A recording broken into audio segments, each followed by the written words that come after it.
Hello, everyone, and welcome to Speak Your Truth podcast. I'm Kristen Bomas, and with me today is Valentina Moretti. And today we are going to talk about Hispanic Heritage Month. It happens to be September 16th today to October 15th. Yes, and it started yesterday, right. So if you happen to watch this podcast down the road, you'll know that we're opening up Hispanic Heritage Month in 2018. And we're going to talk a little bit about what it's like to be a Latin American. And Valentina came here from Venezuela 12 years ago. 12 years ago. I know. Isn't that amazing? Incredible. I know. She's got 3 kids. So her kids came over. 2 of them, or did No, all 3 yeah, of them? 3 of them. All 3 One of them came was over with 12, 10, and 1. Wow. So quite the change in life, right? So Valentina, what's it like being in this country and being Latin? I guess it has its advantages. I think we bring so much culture with us, and then we embrace what we find here, and then it's just like a big, amazing thing to be, right? We got the best of one country and the best of this country. So I really think I live in heaven. This is amazing. American opened its arms to my family since day one. And I have a very cute story. 2 weeks after we moved, my kids were going to a camp, and they came very seriously and said, "Mom, we need to talk." And I was like, okay, well, I guess it's going to happen, right? They miss their families, they miss their house back in Venezuela, and well, let's see what's going to happen. And they sat with me, like really a deep conversation, and they look at my eyes, in my eyes, and said, "We don't want to go back." 2 weeks. Wow. It was only 2 weeks. They didn't speak the language, have a little, but not really fluent. And I knew I was in my house when I came to this country. So for me, it's not a sad story of immigration. No, it's a not, wonderful story. I do miss a few things, but I brought the most important thing, that were my kids and my husband, and even my dog. I know. You didn't have to do anything special with the dog? He No. could just come in? No, Oh. I just had to buy a ticket for her. Oh, how wonderful. Yeah, I know some countries you have to... The quarantine. It's a pain. Crazy. I know. Yeah, no. Even going to Hawaii, you have to quarantine your animal, right? Yeah. So, okay. So you're here, and you can feel the expansiveness of being a part of 2 cultures and blending them together. Yeah. What's the best you bring from the Latin culture and the best you bring from the American culture? Okay. I have to say, and I get goosebumps. Okay, I'm so sorry, but Don't be sorry. You know I do the I same. know the freedom. The freedom to live in this amazing, unique country is like no other. I think Venezuela is paradise in heaven. Paradise in heaven in earth. Is that possible? Yes. It's beautiful. The people are amazing. And the food, we have a very rich culture. We come from Spanish and Italians, and then we have this food. Oh my God, that I really miss. I think that's the only thing I miss, actually, the food. Really? Yeah. The flavors are different. Even though I cook the same, the flavors are different. But then I'm living the life of a lifetime, being a Venezuelan living in Florida, in this country. I embrace everything I've come to be. I'm an immigrant. I think I will always be. There's that little thing in the community. I think I told you about last week. That once an immigrant, you're always an immigrant, right? Always feeling foreign was the word you used. Foreign, yes. So if I go back to my country right now, I will find a country that's not only because it's destroyed right now for what's happening, but let's say if I come from another country, let's say United Kingdom, if I go back, I'm going to be a foreign too. Yes. It's been so long.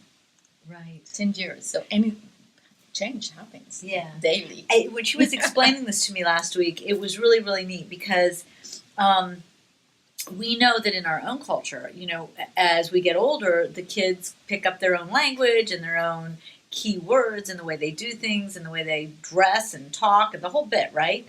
And so I think if I left this country And I went away for 12 years and I came back, the amount of change that would have taken place would be phenomenal. So I'd have to readjust. But you're saying because you come over here and you become much more Americanized, if you will, then you go back to Venezuela and that foreign feeling of being, total cultural shock. Yeah. And then, of course, you're always a Venezuelan American here. And now you're a Venezuelan American there. So you're never one or the other. I always ask my kids, which are now they are 24 and 21, do you imagine living in Venezuela? I mean, no. They have amazing memories of that time. We had the best times. But I don't think they're going to be able to survive. Right. 1 week living by themselves. The trauma that so many people in Venezuela have endured prior to coming over here, it just racks my heart. You know, I've heard stories of sitting in their cars at traffic lights and being held up at gunpoint for their wedding rings and their jewelry and their phones. And the phones are like, it's crazy. Everybody has had a whole phone stolen down there, I guess. But what is it like? I mean, what was it like? Were you there with all of that? And what was it like leaving that to come here? Well, the first 10 days, I'd say a little more than that, I couldn't sleep in my house in U.S. because we have no gates in the house. So feeling that I was on the open, that someone just can open the gate, the little gate, right, and go inside and open the sliding door, I couldn't sleep. So I stood every night and just sit down in my bed and see.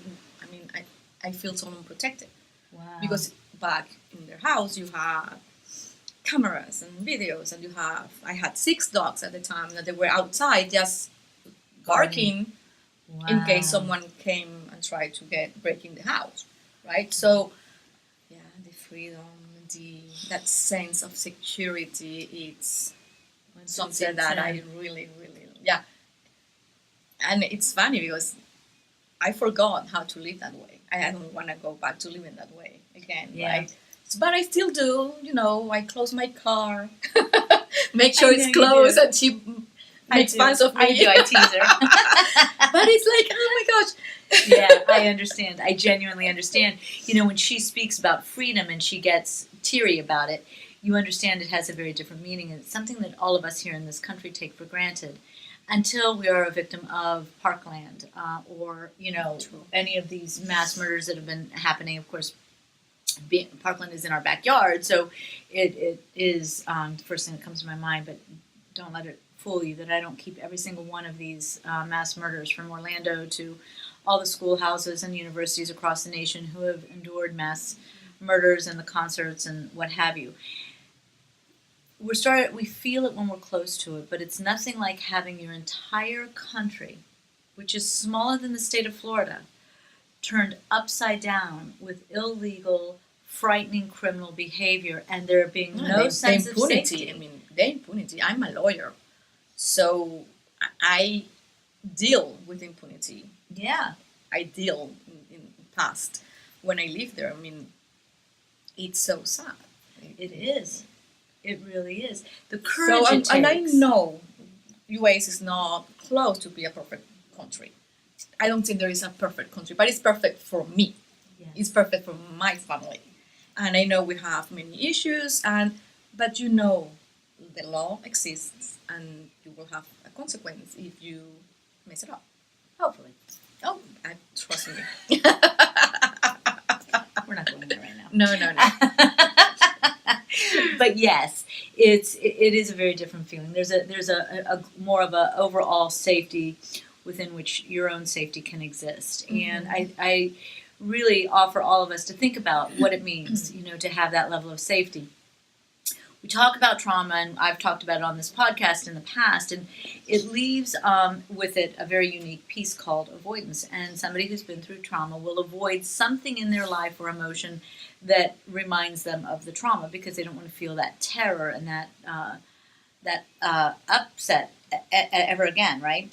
So you're looking at a culture from Venezuela that has endured that. Now we're looking at the Latino culture that was really started in most countries by being the native Indians of the land being destroyed by the Spaniards, forced into Catholicism, and that really changed a lot of these countries from what they were into these Latin countries. Correct. So, how does that history play out when you're living in Venezuela and growing up in Venezuela? Well, history books, right? That is first grade until they discover us, right? So that's something that your brain is Told to believe. told to believe since day one. We speak Spanish because the Spanish came and conquer us.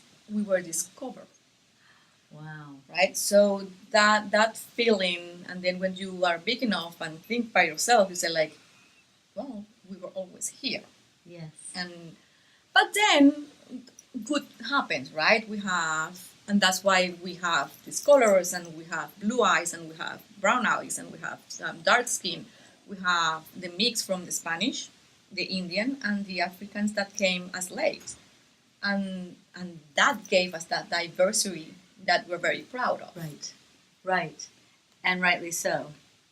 So if you really understand that in the trauma of all of that to the people, that it exists within the culture. It's no longer an avoidance piece, but it absolutely exists within the culture. So you've heard me actually talk about that with the Black Americans, because they came over, as you just mentioned, in the Latin countries as slaves. And they were terribly, tragically traumatized. And then we look at how trauma has affected our Jewish population because of the Holocaust. And they were terribly and tragically traumatized. And we know from research, we know from life as well, which I think is the better piece of research, but we won't go there today either, that in these traumatic bases to groups of people, that trauma lives on. And how it is then integrated into the culture of the people is what makes each of them unique in some way, but it also defines them in some way. So it's interesting that we don't think about this, and a lot of this is just, because Americans did the same thing to our Indians, right? We came over, we in the name of discovery, we conquered and destroyed and made it what we wanted it to be. But when you think about how and where we are today, it's because of all of that. And that's a wonderful thing. Yeah. But it's interesting. There's a difference between conquer and discovered. Absolutely. Right? You're either conquered as a people or discovered as a people. And when you say it, and we were here all along, you came, you discovered us, and then thought it was your right to conquer us. So it's even another level of understanding freedom for all of us. And every year... And took our resources. Yes. And murder our people. Yes. Yes, which is exactly what we did when we came here to the Indians. Sure. Right? It is. It's very, very, very real. It's interesting to me how we have grown. We talked before about the resilience, yes, right? And how proud the Latinos are. So what do you think it is in the people that allow them to take that and grow from that conquering and that destruction into such a strong, beautiful people in every country with the uniqueness? If not, we'll be extinct. Don't you think it's like that sense of living that you have to carry on for your children? I don't know. Don't you think you could have also decided that, we're going to buy into being the repressed, oppressed people of the Spaniards, and we're never going to amount to anything? Thankfully we didn't. I know. That's what's so powerful, and I think that's a gift. And I think that comes from the Indian having that connection with the earth and what they did, and that being proud of who they were. Yes. And you're still connected to the Indian that is within each of you, as a Venezuelan, as a Peruvian, as a Colombian, right? And more, whether, whatever, the Mexicans, the Central Americans. Oh, yeah, absolutely. It's all those, the Indian is in the blood and it carries forward. And I want to make a point about that, if you will. I'm going to move away from the Latin culture for a minute, but it's what we lose in our Black Americans. They didn't get to have their Indian blood be a part of this land. They were ripped from their land, brought to this land, and severed from their Indian roots. And that is significant. And same with some of the, so if we look at the Jewish culture, if you will, the Jews were severed from that core base of Jewish people and fragmented over the country, and so then they created Israel to be their homeland, and they're still under attack for even attempting to have Israel as their homeland, because it's not, but it is what you have, and it is what you bring into this country, and then enlighten us with all that you give. So I want to thank everybody for joining us. I guess we should wrap it up, but I really love, in our friendship, we're going to go over.